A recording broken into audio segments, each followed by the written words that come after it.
জামালপুরের ৫টি সংসদীয় আসনে বিএনপি, জামায়াত ইসলামী আন্দোলন বাংলাদেশ সহ বিভিন্ন রাজনৈতিক দলের প্রার্থী এবং স্বতন্ত্র প্রার্থীরা নির্বাচনী প্রচারণা শুরু করেছেন।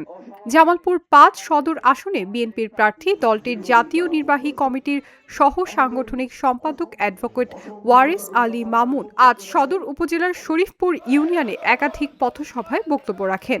সন্ত্রাস, মাদক এবং দুর্নীতিমুক্ত জামালপুর গড়তে তিনি ধানের শীষে ভোট প্রার্থনা করেন। জামালপুর ৫ সদর আসনে বাংলাদেশ জামায়াতে ইসলামীর প্রার্থী মাওলানা মোহাম্মদ আব্দুস সাত্তার শহরের বিভিন্ন স্থানে প্রচারণা চালিয়ে দাঁড়িপাল্লায় ভোট প্রার্থনা করেন।